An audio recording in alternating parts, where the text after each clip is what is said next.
Hello everybody, I hope आप सभी लोग अच्छे होंगे। दोस्तों, आज की इस वीडियो में हम लोग डिस्कस करने वाले हैं 100 most important MCQ of contract act. जी हाँ दोस्तों, ये सीरीज़ हमारी इंडियन कॉन्ट्रैक्ट एक्ट की चली थी। इससे पहले हम लोगों ने 100 और डिस्कस कर लिया था, जो कि पार्ट 1 था। ये पार्ट 2 है। पार्ट 1 की लिंक आपको डिस्क्रिप्शन बॉक्स में मिल जाएगी, आप जाके वहाँ पर चेकआउट कर सकते हैं। ओके, तो चलिए दोस्तों वीडियो स्टार्ट करते हैं। हमारा पहला क्वेश्चन है, the specific contract should be. हमारा जो स्पेसिफिक कॉन्ट्रैक्ट होता है क्या होता है बताइए। रिटर्न, ओरल, इलीगल क्या होता है, या नॉन ऑफ द अबव। तो देखिए इसमें यानी जो करेक्ट आंसर आप लोगों को लगाना है दोस्तों, वो आपको रिटर्न वाला लगाना है, ए ऑप्शन। ओके, लिखित होती है भाई। ओके, विशिष्ट संविधाएं होनी चाहिए लिखित। क्वेश्चन नंबर 2 क्या कह रहा है, a contract by which one on a party promise the other party to have from less which may be caused either by the conduct of promisor or by the conduct of any other person called contract of guarantee कहते हैं, contract of इंडिमिटी कहते हैं, या contract of bailment कहते हैं, contract of pledge कहते हैं। वह संविदा जिसके द्वारा एक पक्षकार को स्वयं वचनदाता के आचरण से या किसी अन्य व्यक्ति के आचरण से उससे दूसरे पक्षकार को हुई हानि से बचाने का वचन देता है कहलाती है। बताइए, प्रत्यभूमिता की संविदा, क्षतिपूर्ति की संविदा, उपनिधान की संविदा, या गिरवी की संविदा।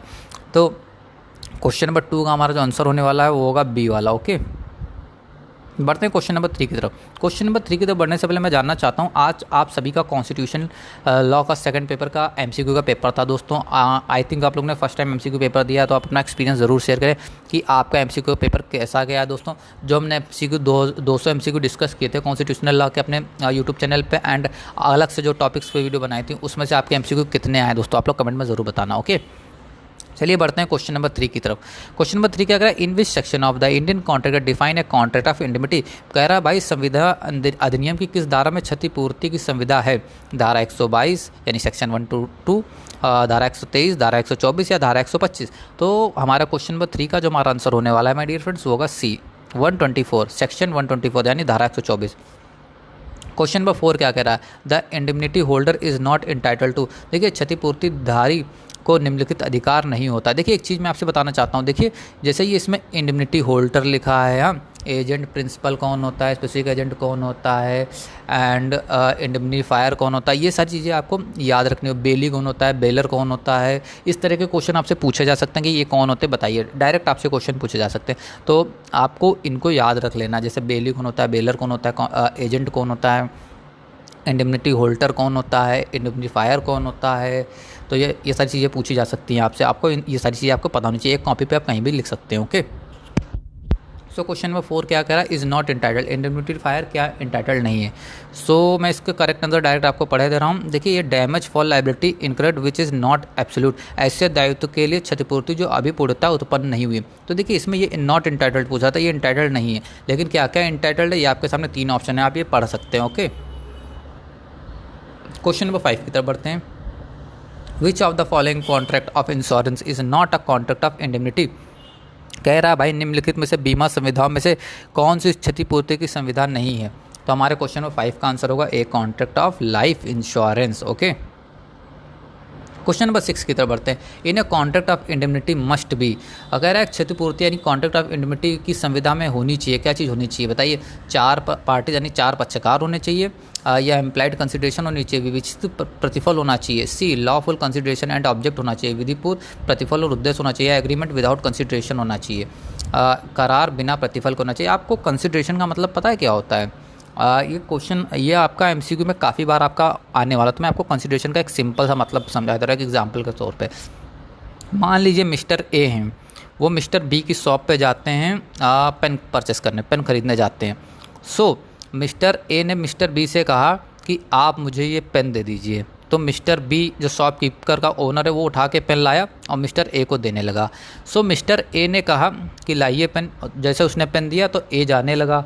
तो मिस्टर बी जो शॉप के ओनर थे कह रहे थे ठहरिए भाई ठहरिए, रुकिए, तो आपने पेन लिया है, इसके बदले मुझे रुपए तो दीजिए। तो उसने कहा मेरे पास रुपए नहीं है। तो कहा भाई देना तो पड़ेगा क्योंकि ऐसे तो हो नहीं सकता। तो यानी कहने का मतलब है आप एक चीज़ ले रहे हैं उसके बदले में कुछ रिटर्न दे रहे हैं किसी को, सो उसी को कंसिडरेशन कहते हैं, उसी को प्रतिफल कहते हैं। ओके, तो चलिए हमारा क्वेश्चन नंबर 6 है, 6 का हमारा आंसर होगा my dear friends C. Okay, I hope दोस्तों आपको कंसिडरेशन का मतलब पता चला हो। मैंने जल्दबाजी में बताया, इसके ऊपर बहुत बड़ा टॉपिक है, इसको बहुत ब्रॉड टॉपिक है, आपके लिए बहुत इंपॉर्टेंट टॉपिक है कॉन्ट्रैक्ट एक्ट के हिसाब से आपका। Question number 7, the nature of the contract of indemnity is, देखिए पूछ रहा क्षतिपूर्ति की संविदा की प्रकृति होती है, नेचर क्या है भाई कॉन्ट्रैक्ट ऑफ इंडेमनिटी का। आपके ऑप्शन है ए कॉन्टिजेंट कॉन्ट्रैक्ट है, समाश्रित संविदा है, बी कौशिक कॉन्ट्रैक्ट है, संविदा कल्प है, सी वैगरिंग कॉन्ट्रैक्ट है, बाजी संविदा है, या डी वाइड कॉन्ट्रैक्ट है, शून्य संविदा है।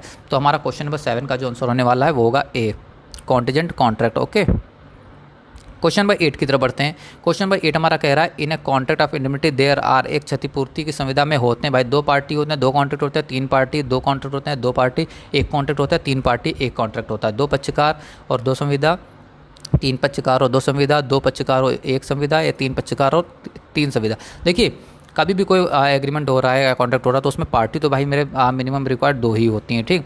तो ये आपकी 2 किस्में, या तो सी में या ए में। अब बात आती है यहाँ पे कि अगर 2 पार्टी मिलकर कितने कॉन्ट्रैक्ट करी, क्या 2 कॉन्ट्रैक्ट कर रही, नहीं वो एक ही कॉन्ट्रैक्ट तो कर रही भाई, वो एक ही संविदा तो कर रहे, 2 पक्षकार मिलकर 1 संविदा कर रहे हैं, तो सी वाला आपका ऑप्शन बिल्कुल सही होगा। Who is protected under the contract of guarantee, एक प्रतिभूति की संविदा में कौन संरक्षित होता है, ए गारंटर यानी प्रतिभू, बी क्रेडिटर ऋणदाता, सी डेबिटर ऋणी, और डी थर्ड पर्सन तीसरा पक्षकार। अभी जो चारों शब्द आए हैं, ये जो चारों शब्द आपके सामने आए हैं गारंटर क्रेडिटर डेप्टर, इन्हें आपको पता होना चाहिए कि कौन होते हैं, क्रेडिटर कौन होते हैं, डेप्टर कौन होते हैं और गारंटर कौन होता है। जैसे क्रेडिटर कौन होता है भाई, जो आपको उधार दे रहा है, मैं एग्जांपल के लिए कह रहा हूँ, जो आपको उधार दे रहा है। डेप्टर कौन होता है, जो उधार ले रहा है, जिसके ऊपर लोन है, जिसके ऊपर ऋण है, उसको कहते हैं। ओके, सो ये पक्ष, यानी मैंने एग्जाम्पल के रूप में सब समझा दिया, ऐसे आपके सामने डायरेक्टली नहीं आएगा। आपको सेम बेरेक्ट में जो लिखा है आपको पढ़ना होगा, क्रेडिटर कौन है, डेप्टर कौन है, आप बेरेक्ट उठाइए वहाँ से पढ़िए, नहीं है तो आप डाउनलोड कर सकते हैं। और तब भी ना मिले अगर आपको बेरेक्ट बताइए कमेंट बॉक्स में, और मैं टेलीग्राम चैनल पर अपलोड कर दूँगा। ओके, अगर आपको नहीं पता है बेरेक्ट आपको कहाँ से मिलेगी, या तो मैं डायरेक्ट अपलोड ही कर दूंगा, आप लोग देखने लगे। टेलीग्राम चैनल ज्वाइन कर लेना, लिंक आपको डिस्क्रिप्शन में मिल जाएगी। क्वेश्चन नंबर 9 का हमारा आंसर होगा बाय डियर फ्रेंड्स बी वाला, क्रेडिटर ऋणदाता। Okay, question number 10, the person in respect of whose default the guarantee is given is called, एक व्यक्ति जिसके रुटि हेतु प्रत्याभूति की गई है कहलाता है प्रिंसिपल श्योरिटी मूल प्रतिभू, या प्रिंसिपल बेली मूल उपनिधिदाता, सी प्रिंसिपल क्रेडिटर मूल ऋणदाता, या प्रिंसिपल डेप्टर मूल ऋणी। ये सारे शब्द आपको पता होना चाहिए, श्योरिटी कौन होता है, ठीक, ये भी आपको पता होना चाहिए। तो क्वेश्चन नंबर 10 का हमारा आंसर हो जाएगा डी वाला। ये सारी चीज़ें जो मैं बता रहा हूँ अगर आप पढ़ लेंगे तो आपका एग्ज़ाम बहुत अच्छा होगा, आप देख लेना, आपके नंबर बहुत अच्छे आने वाले हैं। Contract of single transaction is, एक सम व्यवहार के लिए दी गई प्रतिभूति है, वैलिड है यानी वैध है, इनवैलिड है अविधिक है, या सी वाइड है शून्य है, या डी वाइडेबल यानी शून्यकरणीय है। तो 11 का हमारा आंसर होगा ए वैलिड है भाई। Question number 12, A contract to indemnity by A against the consequence of any proceeding with which C may takes against B in respect of certain sum of 200 rupees. तो कह रहा है का खा को उस कार्रवाई से हुई हानि से बचाने की प्रतिज्ञा करता है जो कार्रवाई गा ने खा के विरुद्ध 200 रुपये के संबंध में चलाए गए संविधा है। तो क्या है बताइए, ऑप्शन है this is a contract of indemnity, क्षतिपूर्ति की संविधा है ये, या this is a not a valid contract, या एक विधिक संविधा नहीं है, C this is a contract of guarantee, या प्रतिभूति की संविधा, या D none of the above, उपरोक्ता में से कोई नहीं। सो हमारे क्वेश्चन नंबर 12 का आंसर होने वाला है A, this is a contract of indemnity, क्षतिपूर्ति की संविधा है ये। क्वेश्चन नंबर 13 की तरफ बढ़ते हैं। कह रहा है a contract to perform the promise और discharge the validity of a third person in case of his default call, किसी अन्य व्यक्ति द्वारा व्यक्तिक्रम की दशा में उससे उसके बचाने का पालन करने अथवा उसके दायित्व का निर्वाह करने की संविदा कहलाती है। तो देखिए उस ऊपर हम लोगों ने क्या पढ़ा था, इंडेमनिटी पढ़ा था, ये होगा गारंटी। ये दोनों क्वेश्चन आपके लिए बहुत इंपॉर्टेंट है, ये 12 वाला 13 वाला दोनों इंपॉर्टेंट, देखना कल को एग्जाम में दोनों आपसे पूछे जाएंगे। ये जितने क्वेश्चन आपको मैं बता रहा हूँ 200 के 200 MCQ, पहले ही वीडियो एंड ये सेकंड वीडियो दोनों पढ़ लीजिए, बहुत क्वेश्चन हो सकता है इसमें रिपीट हो। ओके, छोड़ना नहीं, एक भी नंबर अच्छे से अच्छे लेके आना है आपको। कॉन्ट्रैक्ट ऑफ गारंटी क्या है बताइए, क्या है, प्रतिभूति की संविधा है, बाई पार्टी है, ट्रिपार्टी है, या दोनों है, या नॉन ऑफ द अबव है, द्विपक्ष है, त्रिपक्ष है, दोनों हैं, या उपरोक्ता में से कोई नहीं। तो कॉन्ट्रैक्ट ऑफ गारंटी जो है हमारी दोस्तों बी वाला होगा, इसमें 3 पार्टी होती हैं। ओके, वो कौन कौन सी होती है आप लोग कमेंट बॉक्स में बताइए।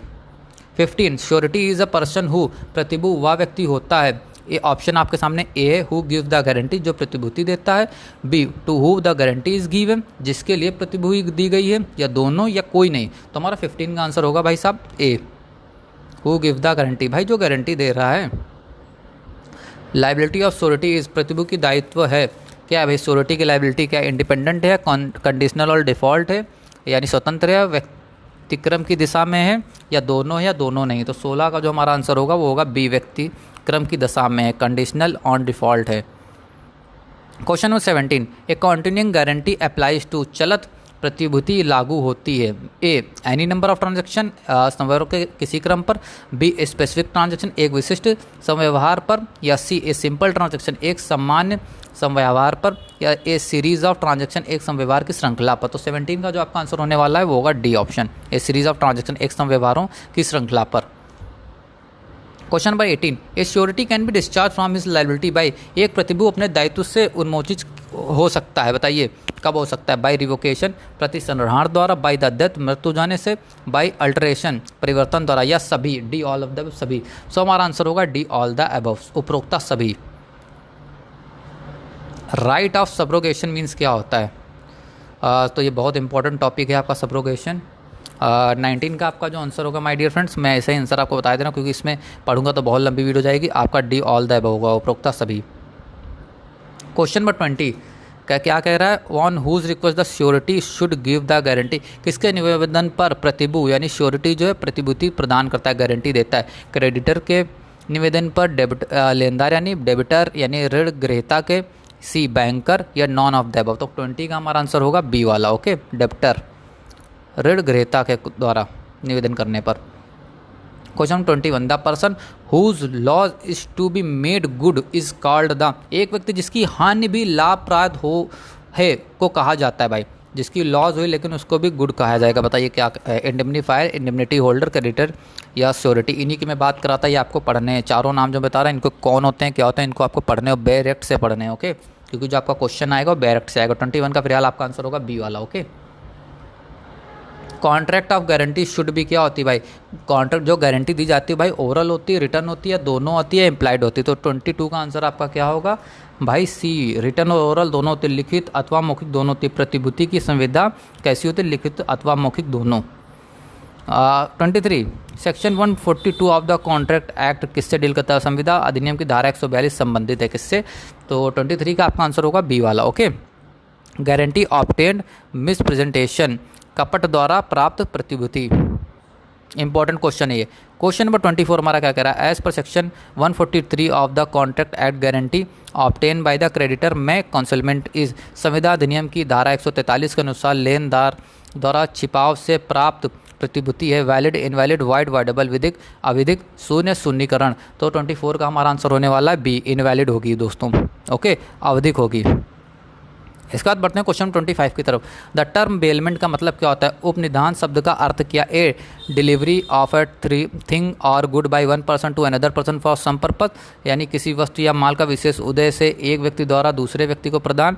B, delivery of a good without cost of welfare public. C, B, जनित में माल का परिधान। C, delivery of goods free of cost, मुफ्त के माल में का परिधान। या नॉन ऑफ द अबव। तो 25 का हमारा आंसर होने वाला है ए वाला, ओके, ये वाला होगा, ओके। इसके बाद बढ़ते हैं क्वेश्चन नंबर 26 की तरफ। In which section of contract bailment define किया, किस एक्ट में भाई संविदा अधिनियम के किस एक्ट में बताइए उपनिधान को परिभाषित किया गया है? 140, 147, 148, 149, 146, 147, 148 या 149। तो 26 का आपका आंसर होने वाला है सी वाला, 148, ओके, 148, धारा 148 में बताया गया है। अब ये देखिए, यही क्वेश्चन जो मैं बात बता रहा था आपको, इंपॉर्टेंट क्वेश्चन है, सभी जो आ रहे हैं आपके सामने। The person who during the contract of bailment delivers goods called, वह व्यक्ति जो उपनिधान की संविदा में माल का परिधान करता है उसे कहा जाता है। बेलर, बेली, दोनों या नॉन ऑफ द अबव। 27 का आंसर आपका होगा ए वाला, बेलर। कहने का क्या मतलब है? जब कोई कॉन्ट्रैक्ट हो रहा है, कॉन्ट्रैक्ट के टाइम पे, हाँ, ड्यूरिंग द कॉन्ट्रैक्ट, संविदा के समय, जो संविदा के समय आपका कॉन्ट्रैक्ट हो रहा है उस समय बेलमेंट जो डिलीवर कर रहा है गुड्स की, जो गुड्स को डिलीवर कर रहा है बेलमेंट में, वो कॉन्ट्रैक्ट ऑफ बेलमेंट के समय पे बताइए क्या कहेंगे उसको? बेलर कहेंगे। क्या कहेंगे? बेलर। जो गुड्स डिलीवर कर रहा है क्या कहेंगे उसको? Baler, okay. 27 का आपका आंसर ए होगा, ओके। सो जाहिर सी बात है जो रिसीव करेगा उसको कहेंगे बेली। 28 का आंसर क्या होगा आपका? क्वेश्चन आप लोग पढ़ लेना, मैं डायरेक्ट आंसर बता रहा हूँ। 29 की तरफ बढ़ते हैं। The word bailment is derived from French word bailee which means bailor. जो बेलमेंट का वर्ड है भाई, बेलमेंट ड्राइव कहाँ के इससे किया गया? फ्रेंच वर्ड है। ये भी आपसे क्वेश्चन पूछा जा सकता है डायरेक्ट, जो नीचे ऑप्शन दिए आपको नहीं दिए जाएंगे, आपसे डायरेक्ट पूछा जाएगा भाई जो बेलमेंट वर्ड है कहाँ से डिराइव्ड किया गया है। सो फ्रेंच भी आपके सामने हो सकता है, वर्ड बेलर भी, तो आप लोग याद रखिएगा कहाँ से डिराइव्ड किया गया। ओके, सो अभी जो हमारा क्वेश्चन का आंसर है 29 का, तो 29 का जो आपका आंसर होने वाला है माय डियर फ्रेंड्स वो होगा सी वाला भाई, both and B. Okay, question number 30 की तरफ बढ़ते हैं। If the goods are lent free to the bailee for his use it is known as. यदि माल का परिधान मुफ्त में उपनिहित के प्रयोग के लिए किया गया है तो उसे जाना जाता है। बताइए क्या है ऑप्शन आपका? ऑप्शन 30 क्वेश्चन का आंसर होगा आपका ए। ओके, क्वेश्चन 31 की तरफ बढ़ते हैं। Contract of insurance is in fact contract of. बीमा की संविदा वास्तव में है, बताइए, इंडेमनिटी कॉन्ट्रैक्ट है, नेसेसिटी कॉन्ट्रैक्ट है, अर्जेंसी है, नॉन ऑफ द अबव है। तो आपका A option is the correct answer होगा 31 का। ओके, बढ़ते हैं क्वेश्चन नंबर 32 की तरफ। The person to whom goods are delivering according to bailment is called. 32 का आपका आंसर होगा bailee. Okay, the bailment of good and security for a payment of डेप्ट और performance of a promise is called. So 33 का आपका answer होने वाला है माय डियर फ्रेंड्स, आपका सी वाला होगा, प्लेज। इंपॉर्टेंट क्वेश्चन है ये। In the contract of pledge bailor is called. Pledge में बताइए, ये भी आपके लिए बड़ी सिरदर्दी है। हर एक कॉन्ट्रैक्ट जो आपके अलग अलग हो उसमें सबसे पूछा जाएगा किसमें बेलर को क्या कहा जाता है, बताइए। सो इसमें कॉन्ट्रैक्ट ऑफ प्लेज में जो कॉन्ट्रैक्ट आपका है प्लेज का कॉन्ट्रैक्ट, इसमें बेलर को कहा जाता है, बताइए। 34 का आपका आंसर होगा बी, पाउनर। ओके, और पाउनी भी होता है, बेली हमारा पाउनी होगा, ठीक। कॉन्ट्रैक्ट ऑफ प्लेज आएगा, उसमें जो बेलर होगा आपका वो होगा पाउनर, और जो बेली होगा उसको कहेंगे पाउनी। अब कहीं पे लिख लीजिए, जो आपका कॉन्ट्रैक्ट ऑफ प्लेज यानी हिंदी में क्या कहता है, संविदा में उपनिधाता को कहा जाता है, बताइए क्या कहा जाता है? गिरवी की संविदा में, गिरवी की संविदा में उपनिधाता को क्या कहा जाता है? बी ए, गिरवी दाता कहा जाता है। ओके, 35 क्या कह रहा हमारा? सेक्शन डायरेक्ट आपसे पूछ रहा है धारा, तो इसका ए वाला आंसर होगा। ओके, क्वेश्चन नंबर 36 की तरफ बढ़ते हैं। In the place the general property और ओनरशिप इज अ गुड। गिरवी में माल अथवा संपत्ति का स्वामित्व है। 36 का आपका आंसर होने वाला है सी वाला। Okay, continuous in the pawnor, गिरवी दाता में बना रहता है। क्वेश्चन नंबर 37 का आपका आंसर होने वाला ए वाला। Okay, question 38 which kind of property is subject matter of pledge. निम्नलिखित में से किस प्रकार की संपत्ति गिरवी की विषय वस्तु हो सकती है? पर्सनल प्रॉपर्टी यानी व्यक्तिगत संपत्ति, बी मूवेबल प्रॉपर्टी चल संपत्ति, सी इमूवेबल प्रॉपर्टी अचल संपत्ति, या D all of the above उपरोक्ता सभी। तो 38 का आपका आंसर होने वाला है डी ऑल द अबव उपरोक्ता सभी की सभी। ओके, 39 की तरफ बढ़ते हैं। A person who finds goods belonging to another and takes them into the custody called. एक व्यक्ति जो दूसरे का माल माल पड़ा जाता है और उसे अपनी अभिरक्षा में रखता है कहलाता है, बताइए। बेलर, बेली, श्योरिटी, पाउनर। सो 39 का आपका आंसर होने वाला है बी वाला, बेली। कई तरह से एग्जाम्पल आपसे पूछा जाएगा, बेलर कौन होगा, बेली कौन होगा। आपको ये आंसर, इसमें क्वेश्चन आपके काफ़ी ज़्यादा। क्वेश्चन नंबर 40 काफ़ी बड़ा मैं नहीं पढ़ रहा हूँ सर, डायरेक्ट आंसर बता रहा हूँ, ए वाला आंसर होगा इसका। ओके, क्वेश्चन नंबर 41 लिन का मतलब क्या होता है? सो धारण अधिकार का अर्थ क्या है? तो 41 का आपका आंसर होने वाला D, a legal claim to hold property as a security, प्रतिभूति के रूप में माल को रोके रखने की विविधिक अधिकार। 42 वाला आपका आंसर क्या होगा? इंपॉर्टेंट क्वेश्चन है, एग्जाम्पल के रूप में इंपॉर्टेंट क्वेश्चन है दोस्तों। 42 का आपका आंसर होने वाला है C, B is bound to deliver calf and cow to a B. और ये क्वेश्चन हम लोग पिछली वीडियो में भी पढ़ चुके हैं, इसलिए मैं स्किप कर रहा हूँ। ओके, इससे पहले वाली जो वीडियो हमारी कॉन्टेक्ट की थी उसमें हम लोग पढ़ चुके हैं। क्वेश्चन 43 की तरफ बढ़ते हैं। क्वेश्चन 43 क्या कह रहा है? सूट बाय बेलर और bailee against wrongdoer is dealt under which section. Section के क्वेश्चन है, डायरेक्ट मैं आपको आंसर बता रहा हूँ, आप लोग देख लेना। इंपॉर्टेंट और भी सेक्शन आप लोग पढ़ लेना माय डियर फ्रेंड्स। ऐसा नहीं कि सब कुछ इसमें जो बताया सिर्फ इसी के भरोसे आप लोग जा रहे हैं। आई नो आप लोगों ने स्टार्टिंग से कुछ ना कुछ पढ़ जरूर लिया होगा अभी तक। क्वेश्चन 44 क्या कह रहा है हमारा? इसका भी मैं डायरेक्ट आंसर बता रहा हूँ ताकि वीडियो ज़्यादा लेंथी ना हो। सी वाला इसका आंसर होगा। ओके, 45 का भी सेक्शन वाला क्वेश्चन है, इसका डायरेक्ट आंसर आपको बता रहा है डी ऑल द अबव, आप लगा लीजिए, उपरोक्ता सभी। 45 वाला। 46 की तरफ बढ़ते हैं। ए सब एजेंट इज़ ए पर्सन, ये इंपॉर्टेंट क्वेश्चन है आपका। एक व्यक्ति अभिकर्ता है यदि वह क्या करता है बताइए। 46 का क्या होगा, who work under the main agent, जो मूल अभिकर्ता के अधीन कार्य करता, नहीं। Who work on behalf of main agent, जो मूल अभिकर्ता के कार्य करता, नहीं।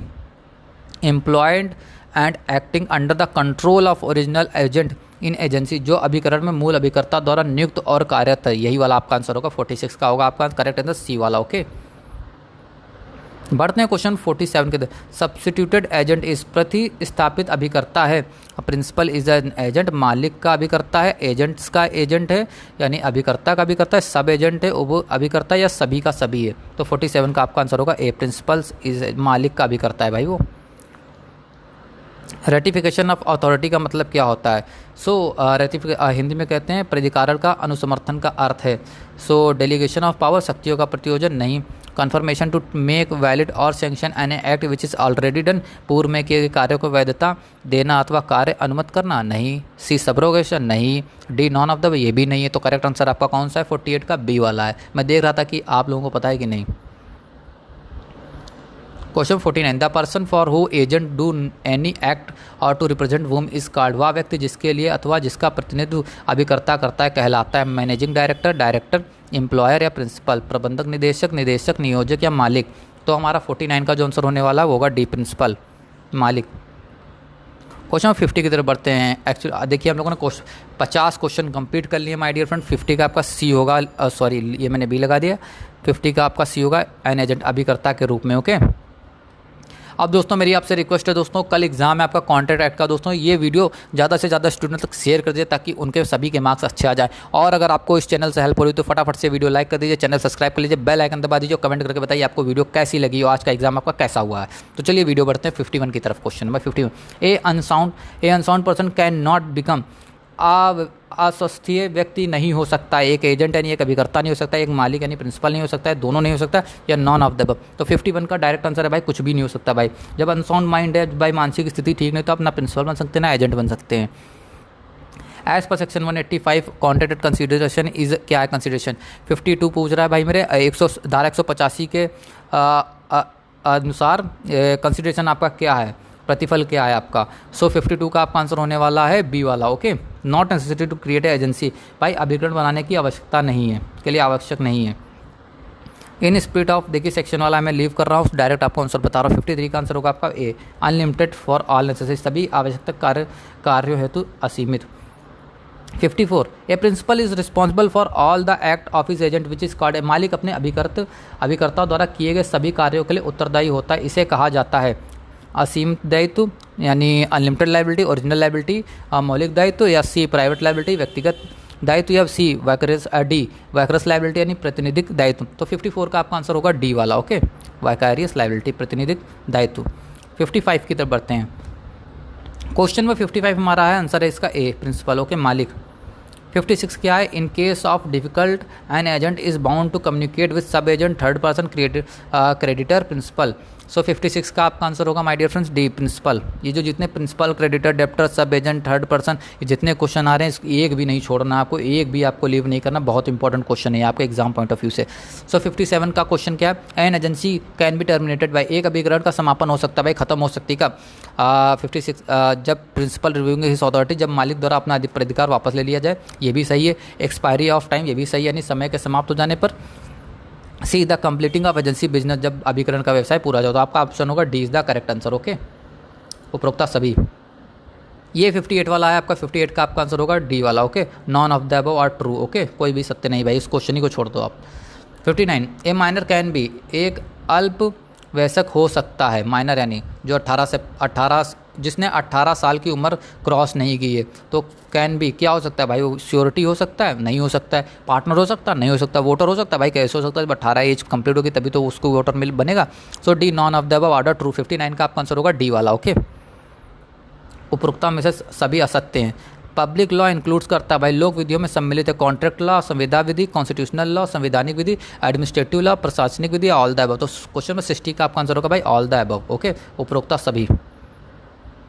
क्वेश्चन नंबर 61 की तरफ बढ़ते हैं। एन एजेंसी इज इरिवोकेबल, एक अभिकरण का प्रतिसंहरण नहीं हो सकता है। तो 61 का आंसर आपके सामने है दोस्तों। 61 का आपका आंसर होगा सी वाला, both A and B. Okay. 62 का आपका आंसर होने वाला है डी वाला, ऑल द अबव। ओके, सभी, उपरोक्ता सभी। क्वेश्चन नंबर 63 की तरफ बढ़ते हैं। An agency may also arise by estoppels necessity ratification या डी ऑल द अबव। तो 63 का आपका आंसर होने वाला डी ऑल द अबव, उपरोक्ता सभी के द्वारा। Question number 64, who has the primary liability in agency, एक अभिकरण में प्राथमिक दायित्व किसका होता है? ए प्रिंसिपल यानी मालिक का, बी एजेंट यानी अभिकर्ता का, सी बेलर यानी उपनिदाता का, डी बेली यानी उपनिहिता का। तो आपका 64 का जो आंसर होने वाला वो होगा ए प्रिंसिपल का। ये प्रिंसिपल का क्वेश्चन बहुत ज़्यादा इंपॉर्टेंट है, आपको एक भी नहीं छोड़ना, मैं बार बार रिपीट कर रहा हूँ इस चीज़ को। 65, an agent who is appointed to perform a particular act is called, एक अभिकर्ता जिसे किसी विशिष्ट कार्य के लिए नियोजित किया जाता है कहलाता है? ए जनरल एजेंट, ए सामान्य अभिकर्ता, बी यूनिवर्सल एजेंट यानी सार्वभौम अभिकर्ता, सी स्पेशल एजेंट विशिष्ट अभिकर्ता है, डी कॉमर्शियल एजेंट यानी वाणिज्यिक अभिकर्ता। तो 65 का आपका आंसर होने वाला है C special agent. Okay, important question है।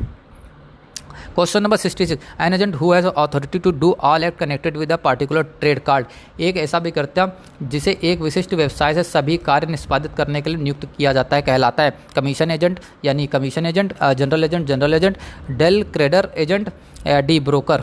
तो आपका क्वेश्चन नंबर 66 का आंसर होगा general agent. Okay, important question है। 67, which of the following is not duty of an agent, भाई ड्यूटी क्या नहीं एजेंट की? आपको ड्यूटी, अगर इसका क्वेश्चन का सच बताऊं ये सेम आ जाएगा या नहीं आएगा मुझे नहीं पता, लेकिन आपको अगर इसका सही आंसर जानना है तो आपको पढ़ना पड़ेगा कि ड्यूटीज़ क्या है इसके आंसर की, क्योंकि इसमें नॉट बता रहा क्या नहीं है, ड्यूटी टू टेक कमीशन, बाकी तो और भी ड्यूटीज़ हैं उसकी, कोई भी पूछी जा सकती हैं आपके सामने। पूछा जा रहा है is not right of the principal, same वही क्वेश्चन जो मैंने आपको बताया था उसके ऊपर ना, मैं इसमें भी कहूँगा आपको अच्छे से पढ़ना पड़ेगा। इसका आंसर है सी भाई, यह आपका राइट नहीं है प्रिंसिपल का। ओके, लेकिन इंपॉर्टेंट क्वेश्चन है आपके में आएंगे जरूर जो मैं बता रहा हूँ। विच of the following is not a type of commercial agent, भाई कमर्शियल एजेंट किस टाइप के नहीं होते ये भी आपको पढ़ना पड़ेगा। 69 का आपका बी होगा, स्पेशल एजेंट नहीं होते, कमर्शियल एजेंट कौन कौन होते हैं आपको ये पढ़ना, कौन नहीं होते ये नहीं पढ़ना, डालना। Which of the following is डालना, कमर्शियल एजेंट कितने टाइप्स के होते हैं देख लेना आप गूगल पे। Okay, which of the following is not a non mercantile agent, ये भी आपको गूगल पे बार देखना होगा कौन से नॉन मर्चेंटियल एजेंट होते हैं, नहीं होते नहीं सर्च करना, कौन होते हैं ये आपको सर्च करना है। क्वेश्चन 70 का आपका आंसर होगा C factor. Okay, the term partnership is define, important question. देखिए इसमें पार्टनरशिप से रिलेटेड क्वेश्चन काफ़ी कम आए, लेकिन मुझे लगता है इससे काफ़ी क्वेश्चन आपके आएंगे, 10 से 15 क्वेश्चन आपके पार्टनरशिप से आ सकते हैं, और वो भी सेक्शन बेस्ड आएंगे, पार्टनरशिप फर्म कैसे होती है, फर्म से रिलेटेड आएंगे। ओके, तो ये क्वेश्चन मुझे लगता आ सकता है। सेक्शन 4 में फिलहाल आपका धारा 4 में बताया गया पार्टनरशिप डिफाइन की गई। Okay, person who have enter into partnership with one another are collective called, वे व्यक्ति जो एक दूसरे के साथ भागीदारी में सम्मिलित होते हैं उन्हें एक साथ कहते हैं, फर्म कहते हैं। भाई कुछ सोचना ही नहीं है ना, आज भाई एक साथ इकट्ठे हो रहे हैं, एकत्र हो रहे हैं, उनको क्या कहेंगे, फर्म कहेंगे। जैसे आप अपनी लॉ फर्म के बारे में जानते हैं, partnership is a subject in the union list है, स्टेट लिस्ट है, कॉन्करेंट लिस्ट है, नॉन ऑफ द अबव, भागीदारी एक विषय संघ सूची में, राज्य सूची में, समवर्ती सूची में, उपरोक्ता में से कोई नहीं। तो 73 का आपका आंसर होने वाला सी कॉन्करेंट यानी समवर्ती सूची में। Question number 74, an action for the indemnity can be brought against a partner, एक भागीदारी के खिलाफ क्षतिपूर्ति की कार्रवाई शुरू की जा सकती है। 74 का आंसर आपका क्या हो सकता है, इधर ए और बी, या तो ए वाला होगा या बी वाला होगा। ओके, क्वेश्चन 75 को बढ़ते हैं। The historic case laying down the test for determination the exercise of partnership is, वह ऐतिहासिक बात जिसमें भागीदार के अस्तित्व को परखा गया है। तो आपका 75 का जो आंसर होगा वो सी होगा। मुझे नहीं पता ये क्वेश्चन आएंगे या नहीं आएंगे, बट थे तो मैंने सॉल्व कर दिया। आई थिंक ज़्यादा इंपॉर्टेंट क्वेश्चन नहीं है वो, बट फिर भी अगर पूछे गए तो आप लोग पढ़ लेना क्या जाता है। The relation of partnership arise from contract not from status has been prescribe under, so भागीदारी संबंध संविदा को उत्पन्न होता है, परिस्थिति से नहीं, या उपबंधित किया गया, किस धारा में किया गया है। 76 का आपका आंसर होगा बी वाला। ओके, 77 की तरफ बढ़ते हैं। 77, a property of partners become the property of firm, कब एक भागीदारी की संपत्ति फर्म की संपत्ति हो जाती है। जो पार्टनरशिप के क्वेश्चन आ रहे हैं काफ़ी इंपॉर्टेंट, इनको ध्यान से, ये याद करने वाले नहीं समझने वाले हैं, इनको समझ लेना अच्छे से। When there is an agreement express or implied, जब इन संदर्भों में कोई स्पष्ट या विचित सहमति होती है। ओके, प्रॉपर्टी ऑफ फर्म क्या इंक्लूड होती है, फर्म की संपत्ति में सम्मिलित है क्या क्या, all property brought into the stock of the firm. So Hindi में क्या कहेंगे, सभी संपत्तियां जो फर्म के स्टॉक से अंतर्गत आती हैं, ये सही है। B, all property purchase in the course of business of the firm, सभी संपत्तियां जो फर्म के व्यवसाय के खरीदने दौरान खरीदी गई है, सही है। तो 78 का आपका आंसर होगा सी वाला। क्वेश्चन 79 की तरफ बढ़ते हैं। The sale of good act deal with property, माल विक्रय अधिनियम निम्नलिखित संपत्ति के संबंध में प्राप्त इमूवेबल अचल संपत्ति, मूवेबल चल संपत्ति, स्पेसिफिक विशिष्ट संपत्ति है, D all of the above. So कहीं कहीं तो इसका आंसर मैंने देखा था दोस्तों ऑल द अबव लिखा हुआ है, 79 का answer all the above, but आप मेरे अकॉर्डिंग लगाइए मूवेबल बी चल संपत्ति। Okay, good identify at the time of contract of sale is called, विक्रय की संविदा में यदि माल को चिन्हित किया गया तो वह माल कहलाता है विशिष्ट माल यानी स्पेसिफिक गुड, बी है वंचित माल यानी असर्टेनिटी गुड्स, या सी है स्पष्ट माल या क्लियर गुड, या डी ए एंड बी दोनों। तो हमारा जो 80 का आंसर होगा वो होगा डी ए एंड बी दोनों, यानी विशिष्ट माल भी है, स्पष्ट माल भी, स्पेसिफिक गुड्स भी है, क्लियर गुड्स भी है।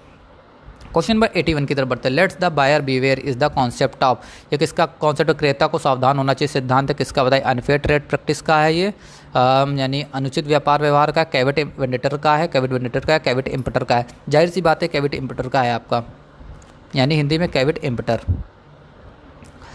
82 parties involve in a contract of sales card, जो माल विक्रय की संविदा में संलग्न पक्षकारों को कहा जाता है भाई कस्टमर एंड सेल्समैन कहा जाता है, बिल्कुल नहीं है, सोच भी कैसे सकते हैं आप लोग। इसका आंसर होगा बी वाला सेलर एंड बायर। ओके, बेचने वाला और खरीदार।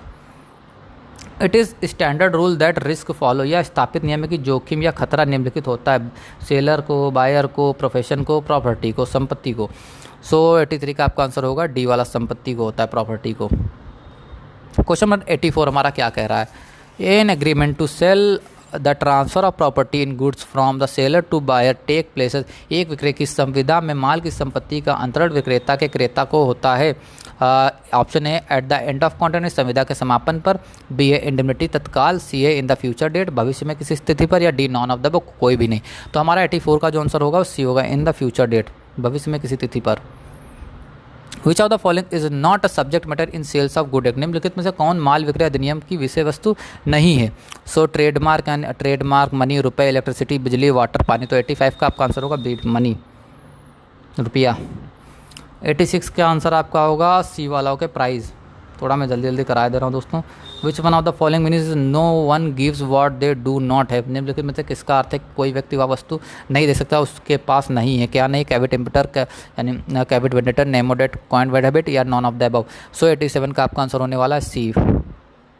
मैं इसलिए थोड़ा जल्दी बना रहा हूँ, इसके बाद मुझे इंग्लिश मीडियम वाले स्टूडेंट के लिए, सॉरी इंग्लिश पेपर जो है BLLB सेकंड सेमेस्टर का, उन बच्चों के लिए भी थोड़ी वीडियोस बनानी है एंड आप लोगों की हेल्प करनी है बस। क्वेश्चन नंबर 88 ए।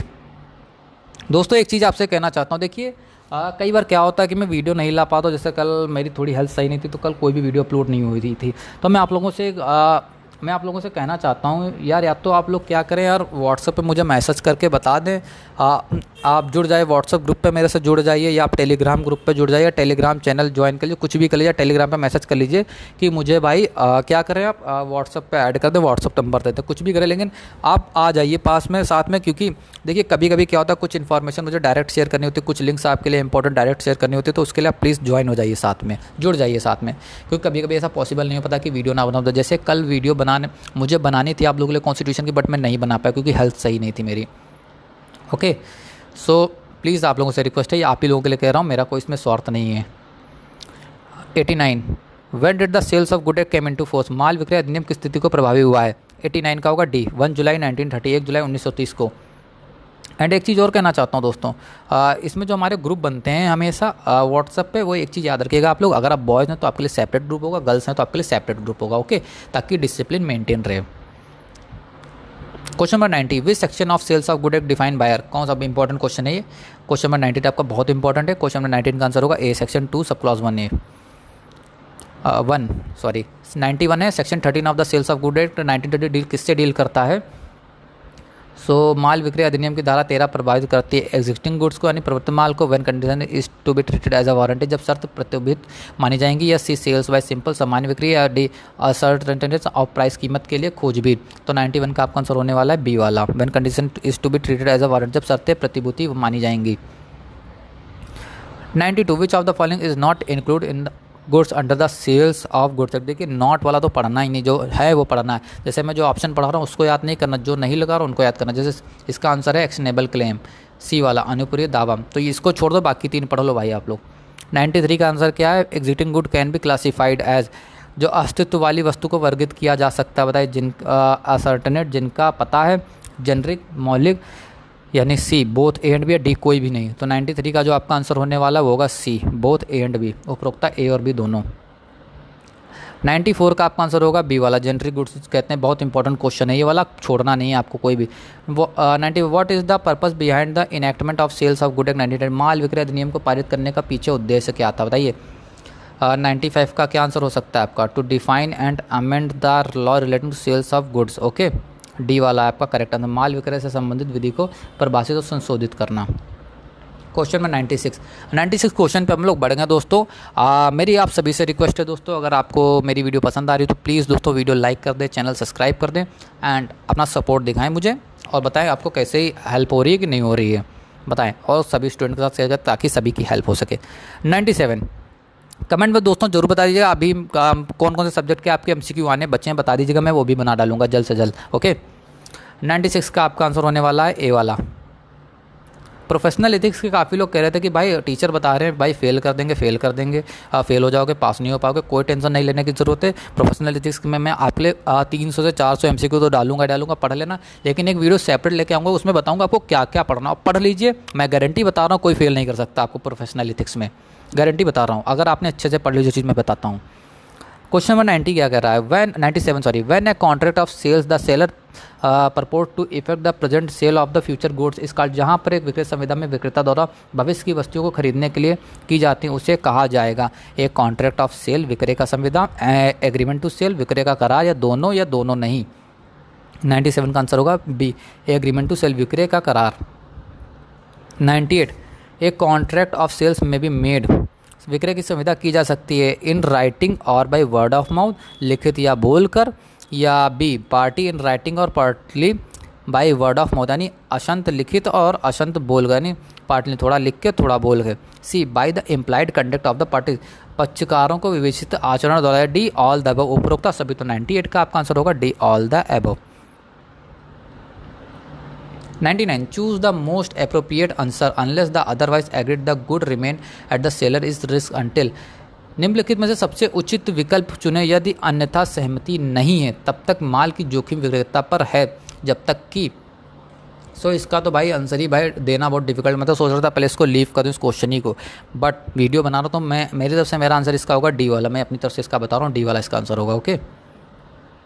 सो नाउ लास्ट क्वेश्चन 100 हमारा, contract of sale can be, विक्रय की संविदा हो सकती है एब्सोल्यूट ओनली, कंडीशनल ओनली यानी सशर्त, सी एब्सोल्यूट एंड कंडीशनल पूर्णतः सशर्त, या D conditional only with the consent of the buyer. कुछ बताऊंगा दोस्तों इस वीडियो को खत्म होने 100 क्वेश्चन कंप्लीट होने के बाद में, रुक जाना आप लोग, वीडियो एंड मत करना। क्वेश्चन नंबर 100 का होगा सी वाला, ओके। तो दोस्तों क्वेश्चन तो कंप्लीट हो गया, मुझे आपको कुछ बताना था। देखिए कॉन्ट्रैक्ट एक्ट में आपको क्या करना है, आपको कुछ चीज़ें तो याद कर लेनी, कॉन्ट्रैक्ट एक्ट कब आया था, ठीक, सेल्स ऑफ गुड्स आपका कब आया था, ये देखिए मैं इंग्लिश में बता रहा हूँ एंड आप लोग देख लेना। Sales of goods act, Hindi medium वाले बच्चे गूगल पे sales of goods act, partnership act, contract act जो आपका सेकंड है, इनमें आपको क्या करना है, टोटल सेक्शंस इनके कितने हैं आपको याद कर लेना है, कितने यानी धाराएँ हैं, टोटल कितनी धारा है, टोटल चैप्टर्स इनके कितने हैं, कुल चैप्टर्स कितने हैं, अध्याय कितने हैं टोटल, ये आपको पता होना चाहिए। एंड टोटल क्या कहते हैं उसको, सबसेक्शन नहीं आपके, अगर किसी में शेड्यूल हैं तो हैं, नहीं है कोई इशू नहीं। कब इनैक्ट हुआ था, कब पारित हुआ था, कब लागू हुआ था, कब कैम इनटू फोर्स आया था, किसने प्रेजेंट किया था ये एक्ट, ओके। ये सारी चीज़ें आपको पता होनी चाहिए इन सभी एक्ट्स के बारे में, ओके। क्योंकि इसमें भले इस चीज़ से रिलेटेड क्वेश्चन कम दिखे, लेकिन हो सकता है कल आपके एग्जाम में सारी क्वेश्चन आपसे पूछ लिए जाएँ, ओके। ये तो इतनी बात हो गई। अब इसमें मैंने जो बताया था बेलर, बेली कौन होता है आपका, सेलर एंड बायर तो आपको पता ही होगा, क्रेडिटर, डेप्टर आपको बताया था मैंने, जो भी मैंने वर्ड्स आपको बताए हैं ये चीज़ें आपको प्लीज़ आप लोग याद कर लेना, भूलना मत। और बेयर एक्ट से देखना, और बेयर एक्ट नहीं मिल रही आप लोग बताना, फ्री में गूगल पे अवेलेबल है, आप लोग डालना contract act 1872 bare act, download Hindi या इंग्लिश दोनों वर्जन में आप लोग नाम डाल देना, आपको मिल जाएगी, ओके। उसमें से आप लोग देख लेना। और तब भी कोई हेल्प हो दोस्तों तो मैं आपके टेलीग्राम, इंस्टाग्राम पर सब जगह आपको मिलूंगा, सभी के लिंक आपको डिस्क्रिप्शन में दे दूँगा, ओके। मेरा बस मकसद है आपके एग्जाम अच्छे हो जाएँ, आपके एग्जाम अच्छे हो जाएंगे मुझे दिल से खुशी होगी, ओके। तो चलिए दोस्तों वीडियो यहीं पे एंड करता हूँ। आपको जिस सब्जेक्ट के MCQ चाहिए कमेंट बॉक्स में बता देना, आपको MCQ प्रोवाइड करा जाएंगे। आई नो थोड़ा सा लेट हो रहा है दोस्तों, थोड़ा हेल्थ इशू भी है एंड थोड़ा टाइमिंग इशू भी, क्योंकि BLLB के भी स्टूडेंट हैं तो उनके लिए भी थोड़ा फोकस करना पड़ता है, ओके। तो चलिए दोस्तों वीडियो यहीं पे एंड कर रहा हूँ। थैंक यू सो मच दोस्तों, आप लोगों ने बहुत सपोर्ट दिया, थैंक यू सो मच।